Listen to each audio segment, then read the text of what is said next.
I gotta be honest with you, because I'm not honest, y'all will call me out. This is the ugliest box I've ever made. But man, this thing absolutely pounds. I couldn't be happier with the sound.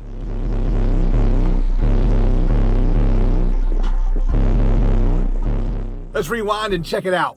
The subwoofer for this build is a DVX18. I'll be sure to give you a link down in the video description. It is a big, beefy subwoofer, and big subwoofers need really big enclosures. We're picking up the build in the middle. There's some important stuff that you need to see. This enclosure needs to be extra rigid, so it's getting a triple baffle. And right here in this shot where the first baffle is going on, you can see an overhang around the port. That's going to be important in just a minute. But first, a word of caution. I got a little sloppy with the wood glue. You want to wipe off any wood glue while it's still wet, or maybe you give it a few minutes to firm up a bit and then scrape it off. Do that before it's fully cured. If not, you're going to end up wasting a ton of time sanding it off. I learned that the hard way on this enclosure. Save yourself some time and learn from my mistakes. In order to make sure that second baffle is fully laminated and stuck down to the first baffle, you're going to want an even layer of wood glue on that first baffle. Grab something to spread it with. An old gift card does the trick, but I'll show you some other tools a little bit later. For the glue, I'm using Titebond 3. My usual go-to is Titebond 2. And what I've found is that with Titebond 3, when the glue dries, it makes a brown mark or stain on the wood. So if you're using Titebond 3, you've got to make sure that you wipe this off or let it set up for about 10 or 15 minutes and then scrape it off. This Gorilla Wood glue has become my new go-to because when it dries clear. I found that I've had better luck with wiping it off and sanding it off and it leaving less of a stain on the plywood.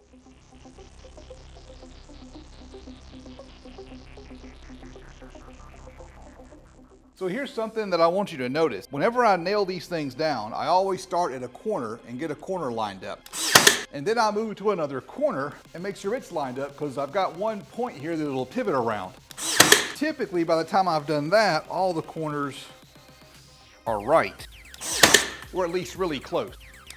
Then it's just a matter of driving a bunch of nails.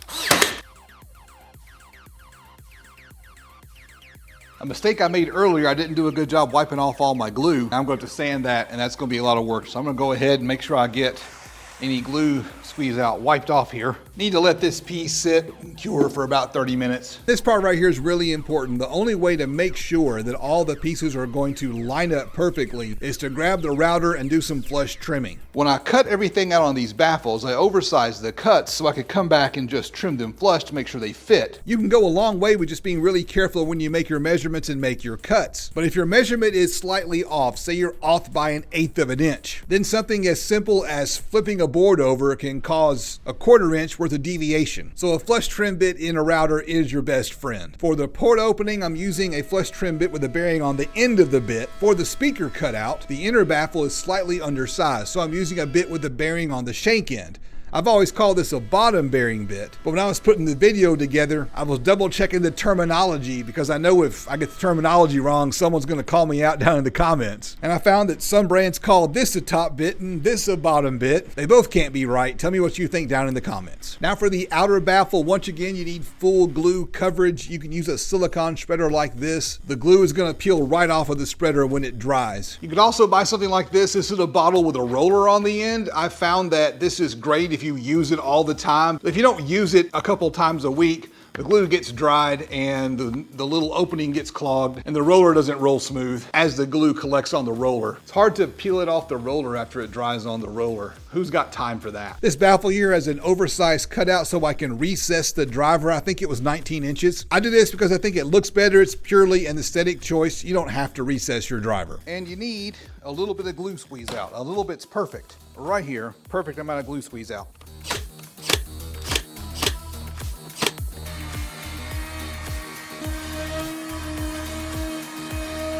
I found this wood filler does a great job of covering up all the divots from the nail gun. When it dries, you just sand it smooth. If you're using something like plywood and plan to stain the box, you're going to be sanding it anyway, so it's no big deal. Sanding, of course, is time consuming. A box this size, it's just going to take a while. After sanding, you can mask off the baffle and spray paint the port and the baffle recess.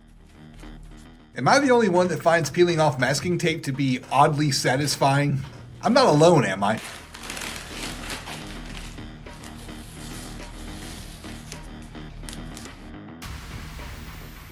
The goal here is to make a finish that is a bright red, almost obnoxious color to go with this big obnoxious subwoofer. For that, I'm diluting some unicorn spit into some water-based poly. And this is where everything went south. I'm not happy with the way this looks. It's a 10-footer. From a distance, it's a bold, bright red, and it looks fine until you get up close and personal. On to the next step, the terminal cup. This is one of those big heavy-duty SMD dual terminal cups. It's probably complete overkill for a 1700 watt subwoofer, but I can see a day where I might want to throw some more power at the sub or drop a larger subwoofer into this enclosure. So why not give these a try? Because of the extra steps involved, you have to crimp on ring terminals for both the connections on the inside and the out of the box and then bolt them down. The quick disconnects I usually use are a lot easier, but they can't accommodate this big, thick 8-gauge speaker wire.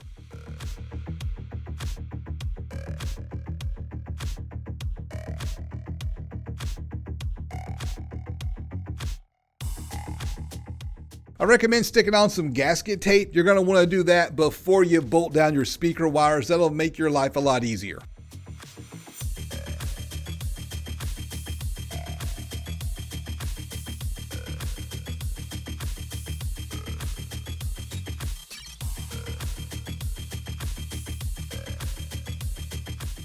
Compared to this massive subwoofer, this 8-gauge speaker wire looks so tiny. I'm telling you, the camera just does not do subwoofers this size justice. It is massive. To hold this beast inside the box, I'm going to use some 1/4-inch lag screws. I think these might be 2.5 inches long. And while I'm screwing down the sub, I want to say thank you to all of my patrons over on Patreon, with a big shout out to Jonathan, Joaquin, JD America, Timothy, and Bo. If you'd like to support this content, the best way to do it is to head over to Patreon and sign up today. I'm at the point where I'm getting really excited. This project's taken me several weeks to finish, and I cannot wait to find out how this subwoofer sounds. But when I went to slide it into the truck, I got interrupted by some visitors. Check out these guys right here. I live in a subdivision in the middle of town. I have no idea where these things came from. Then I ran into a real problem. It didn't fit.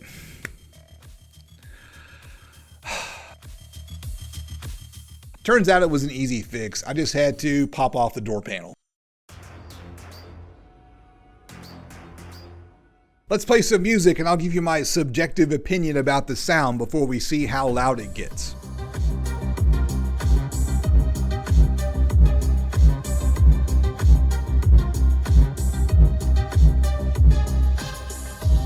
After about 2 weeks of driving around, giving some demos to some friends and trying all types of music, I gotta say, wow, there's just something that hits different.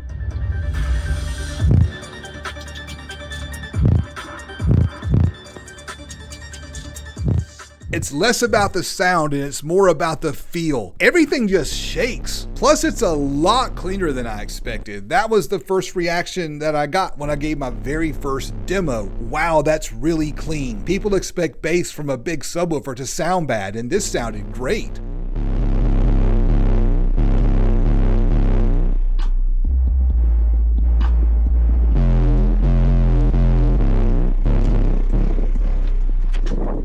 The distortion you're hearing while I'm playing this music, this is just the microphone on the camera clipping. It sounds much better in person.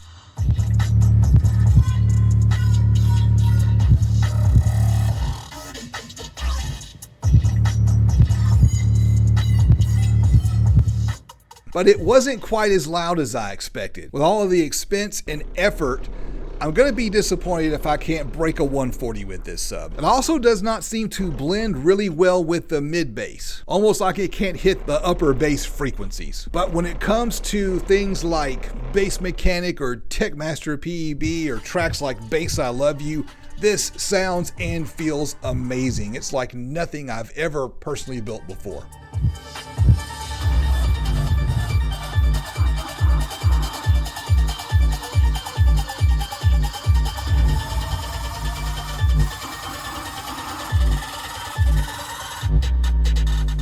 Let's see how loud we can get. I ran into another snag. That seems to be the theme with this build. If it can go wrong, it will go wrong. In order to get accurate power measurements, I need to run 2 runs of 8-gauge wire through the center of the AMM1, and 2 runs of this thick wire just aren't gonna fit. Easy to fix. I'm just gonna run some smaller wire and go back to the big wire when I'm done testing. It's easy to get loud at higher frequencies, so let's start with 60 hertz and see what we've got.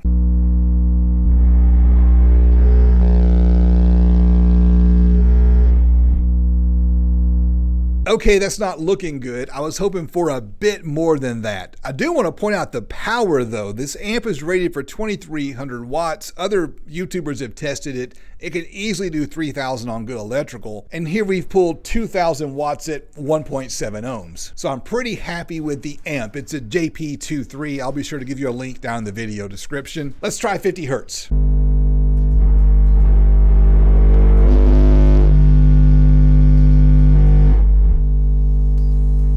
That's a little better, but it's still not the 140 I was hoping for. Let's try 40 hertz.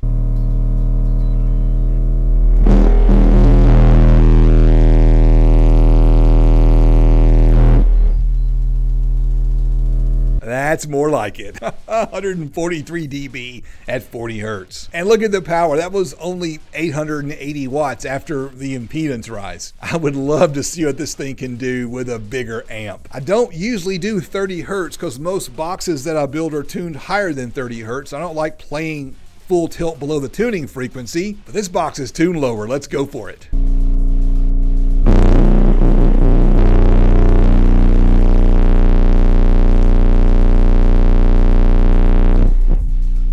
Okay, not too shabby. The thing to remember is every time you drop by an octave, the driver has to move out 4 times further. So it takes a whole lot more to be loud at lower frequencies. I don't usually try this at 20 hertz. That's like free airing the subwoofer, but this thing has a ton of X-Max, so I think it can handle it. Let's give it a go.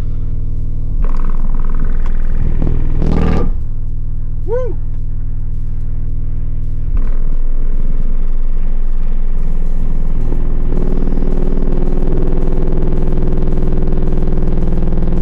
So roughly 129. At one point, the amp was throwing rated power at 20 hertz into the sub, and the sub handled it just fine. No doubt this thing can take more power on just regular music. I think I need to get a bigger amp. Oh, hey, I just realized I forgot to do a DAT sweep to verify the tuning frequency. I'm going to unhook all the speaker wires and wire the DATs in series just to make it easier to do the sweep.